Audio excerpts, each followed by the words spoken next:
સુરતના ગોડાદરા વિસ્તારમાં આમ આદમી પાર્ટીના કાર્યકર દ્વારા સસ્તા અનાજના વ્યાપારીને ધમકાવી લાખોને ખંડણી માંગવાનો સનસનીખેજ મામલો સામે આવ્યો છે. લિંબાયત પોલીસે આ મામલે ત્વરિત કાર્યવાહી કરી આપના કાર્યકર શ્રવણ જોશી અને તેના સાગરીત સંપત ચૌધરીની ધરપકડ કરી છે. ગોડાદરામાં સસ્તા અનાજની દુકાન ધરાવતા વ્યાપારી નિલેશ મોરેને શ્રવણ જોશી અને તેના સાથીદારો છેલ્લા કેટલાય સમયથી નિશાન બનાવી રહ્યા હતા. આરોપીએ વ્યાપારી પર કાળાબજારીનો ખોટો આરોપ લગાવી તેને સોશિયલ મીડિયા પર બદનામ કરવાની અને દુકાનનું લાયસન્સ કેન્સલ કરાવી તાળા મરાવી દેવાની ધમકી આપી હતી. આ ધમકીના બદલામાં આરોપીઓએ વ્યાપારી પાસે 1 લાખ રૂપિયાની રોકડ અને દુકાન ચાલુ રાખવા માટે દર મહિને 25 થી 50,000 રૂપિયાનો હપ્તો માંગ્યો હતો. વારંવારથી પજવણીથી કંટાળેલા વ્યાપારી નિલેશ મોરે હિંમત દાખવી આરોપીઓને પાઠ ભણાવવાનું નક્કી કર્યું. જ્યારે સાગરીત સંપત ચૌધરીએ 1 લાખ રૂપિયા લેવા આવ્યો ત્યારે વેપારીએ ચાલાકીપૂર્વક આખી ઘટનાનો મોબાઈલમાં વિડીયો ઉતારી લીધો. વાયરલ થયેલા આ વિડીયોમાં આરોપી સ્પષ્ટપણે કહેતો સંભળાય છે કે આ પૈસા પાર્ટીના કાર્યકર્તાઓના ચા પાણીના ખર્ચ માટે જોઈએ છે. વિડીયો પુરાવા તરીકે રજૂ થતા લિંબાયત પોલીસે ખંડણીનો ગુનો નોંધી બંનેની ધરપકડ કરી છે.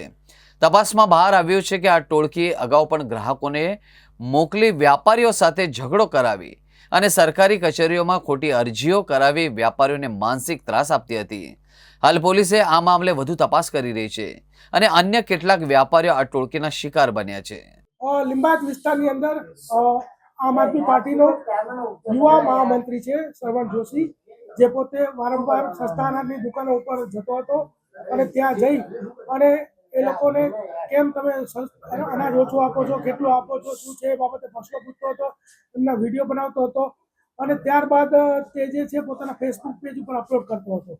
આ સિલસિલો સતત ચાલુ હતો. એ દરમિયાનમાં સંપત ચૌધરીએ આજે સસ્તા અનાજ દુકાનોવાળાનો સંપર્ક કર્યો, ભાઈ તમારે આ જે વિડીયો બનાવવાની પેલીમાંથી બચવું હોય તો તમારે દર મહિને 25,000 રૂપિયા આપવો પડશે, એવું દુકાને જઈને કહેતો હતો. ત્યારબાદ આ લોકો એસોસિએશન વાળા તૈયાર થયા અને પછી નક્કી કર્યું કે ભાઈ એક સાથે એમ કે આપી દઈએ તમને પૈસા. કેટલા આપવાને 3.5 લાખ રૂપિયા માગ્યા.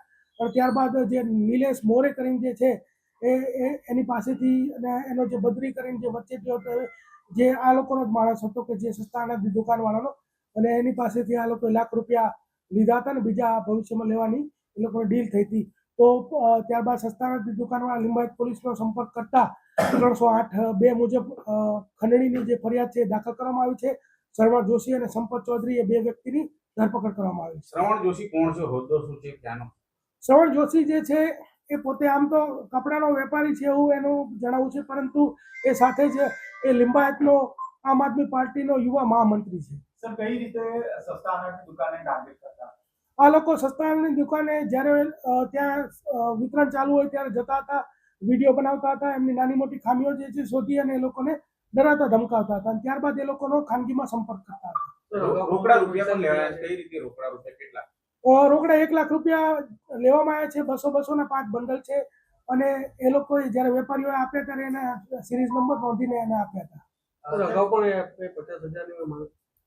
અગાઉનો જૂનો પણ એક વિડીયો છે કે એને 50,000 રૂપિયા લીધેલા, જેની ફરિયાદ હજી દાખલ કરવાની બાકી છે. સર, કેટલા એવા દુકાનદારો છે જેને આ રીતે ટાર્ગેટ કરતા હતા?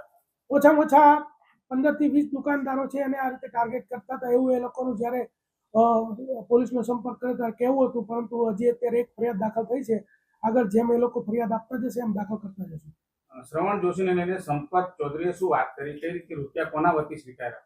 સંપત ચૌધરીએ શ્રવણ જોશી વતી રૂપિયા સ્વીકાર્યા અને એવું કીધું હતું કે ભાઈ હું શ્રવણભાઈનો માણસ છું અને તમે પૈસા આપી દો, પછી શ્રવણભાઈ તમારી દુકાને આવીને વિડીયો નહીં બનાવે એવું એશ્યોરન્સ આપતો હતો અને એ રીતે એને રૂપિયા સ્વીકાર્યા હતા.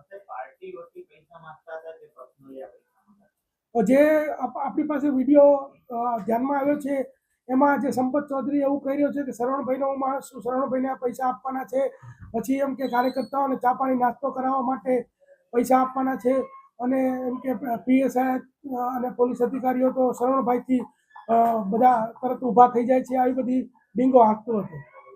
જે સંપત છે વિડીયોમાં એવું કહે છે કે ચૂંટણી આવી રહી છે, ખૂબ ટાઈટ માહોલ છે, આપવું તો પડે, એ કઈ રીતના તપાસ કરવામાં આવે? એટલે અત્યારે વિડીયોમાં આવા બધા જે એના સંવાદો છે એ થોડા ધ્યાનમાં આવ્યા છે અને બીજું તપાસમાં ખુલશે તો એ દરમિયાનમાં જોવામાં આવશે.